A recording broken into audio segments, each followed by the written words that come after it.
আসসালামু আলাইকুম। আপনারা সবাই কেমন আছেন? তো এখন চলছে বৈশাখ মাস, সামনে জ্যৈষ্ঠ মাস, তারপর আষাঢ়, তারপর শ্রাবণ। দ্যাটস মিনস সামনে বর্ষাকাল আসতেছে।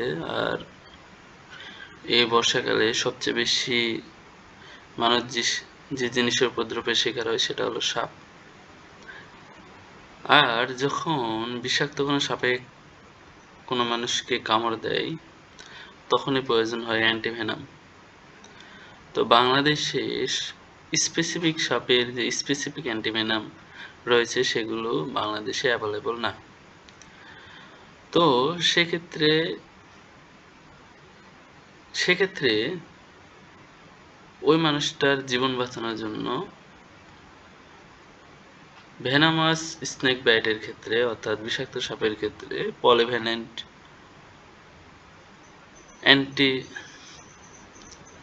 অ্যান্টিভেনাম দেওয়া হয়।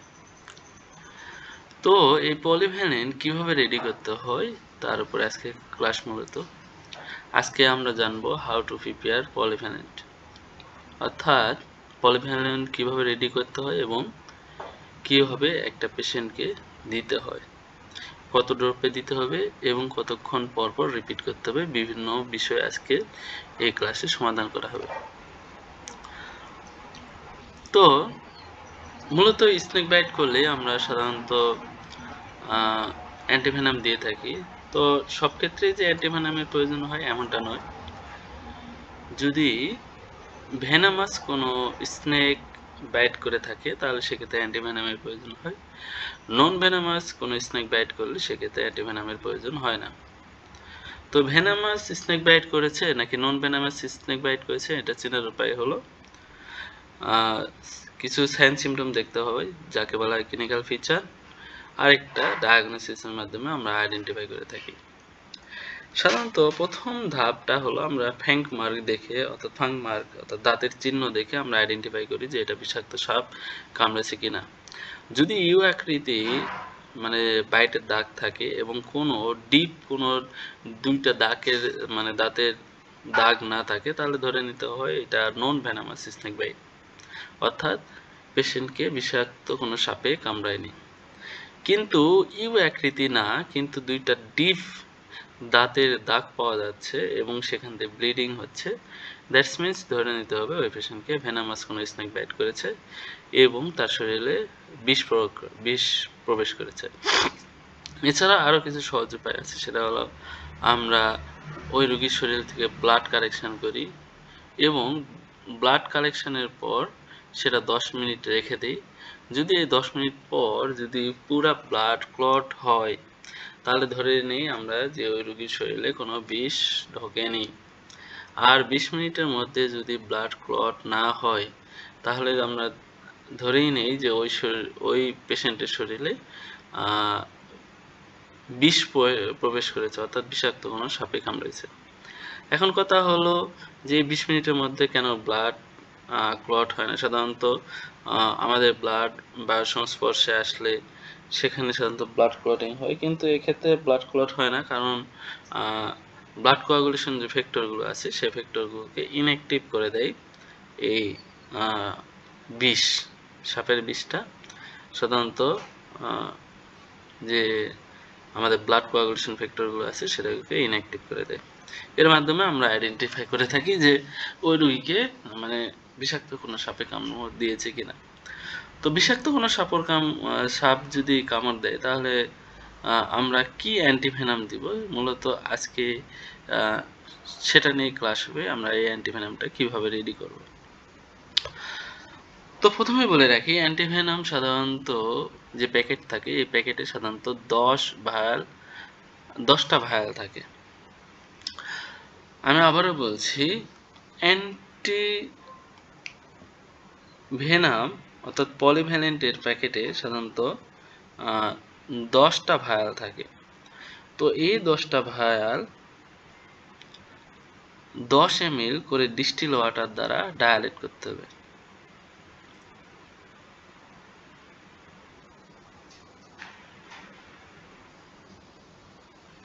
আবারও বলছি, অ্যান্টিভেনামের প্যাকেটে সাধারণত 10টা ভায়াল থাকে এবং এই 10টা ভায়াল প্রত্যেকটাকে আলাদা আলাদাভাবে 10 ml ডিস্টিল ওয়াটার দ্বারা ডায়ালেট করতে হবে।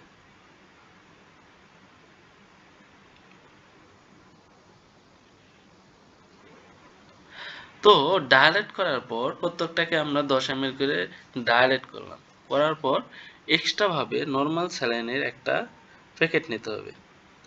আর এই নর্মাল স্যালাইনের প্যাকেটের পরিমাণ হবে অবশ্যই 100 ml নর্মাল স্যালাইন অথবা ডেক্সট্রোজ ওয়াটারের প্যাকেট হতে হবে।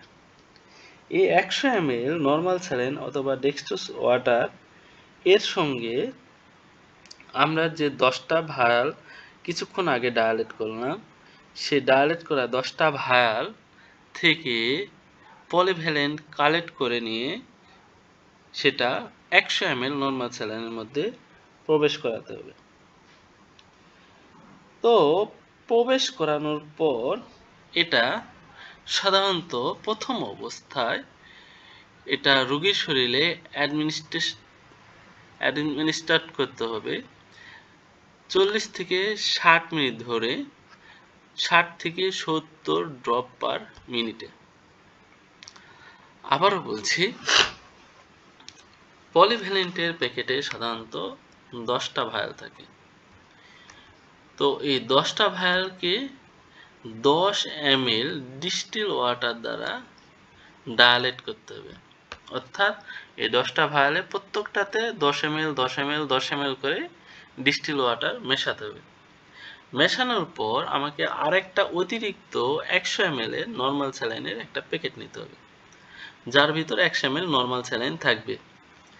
তার সঙ্গে আমি যে 10টা ভায়াল ডায়ালেট করলাম, এই 10টা ভায়াল থেকে আমরা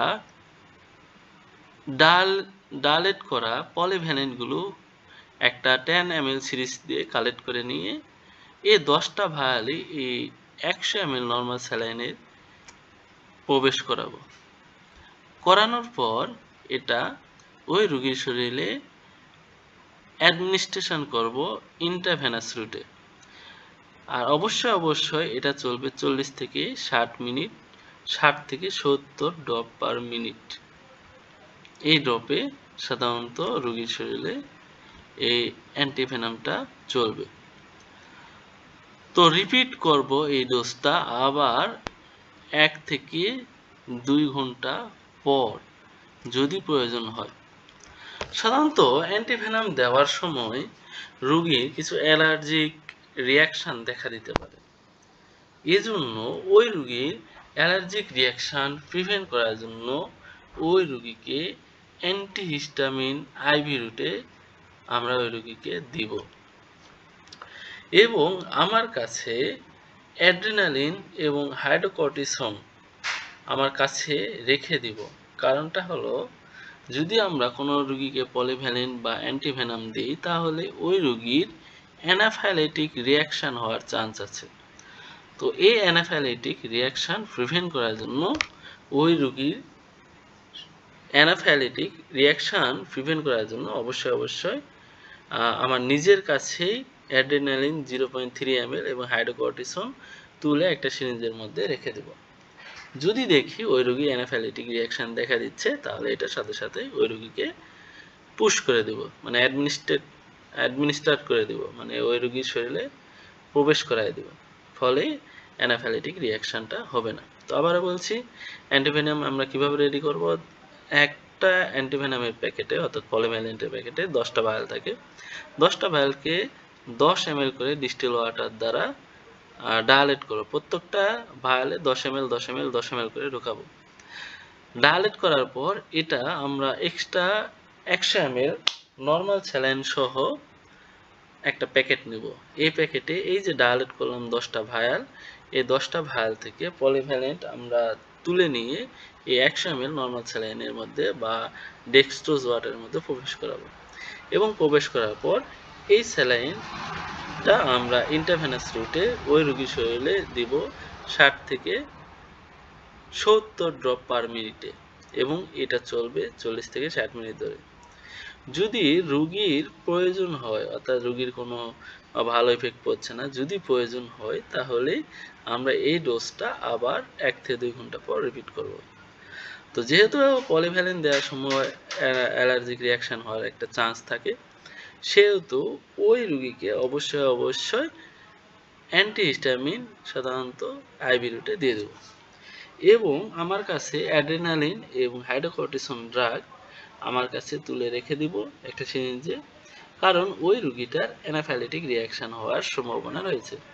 তো অ্যানাফাইলেটিক রিয়াকশন প্রিভেন্ট করার জন্য আমি অ্যাড্রেনালিন এবং হাইড্রোকর্টিসন আমার কাছে রেখে দেব। তো যদি অ্যানাফাইলেটিক রিয়াকশন দেখি তাহলে সেই মুহূর্তে ওই রোগীকে আমরা অ্যাড্রেনালিন অথবা হাইড্রোকর্টিসন তার আইভি রুটে দিয়ে দেব, ফলে তার অ্যানাফাইলেটিক রিয়াকশন মিনিমাইজ হবে। তো এই হলো আজকের ক্লাস, আশা করি আপনাদের ভালো লেগেছে। আর আপনারা আজ থেকে অবশ্যই আশা করি আপনারা পাবেন যে পলিভ্যানাম কিভাবে রেডি করতে হয়, কিভাবে রোগীকে দিতে হয়, কতক্ষণ ধরে দিতে হয় এবং কত ড্রপে দিতে হয়। তো ধন্যবাদ সকলকে, আমার জন্য দোয়া করবেন, ইনশাআল্লাহ আমি যেন পরবর্তী ক্লাসগুলো আবার কন্টিনিউ করতে পারি। আসসালামু আলাইকুম।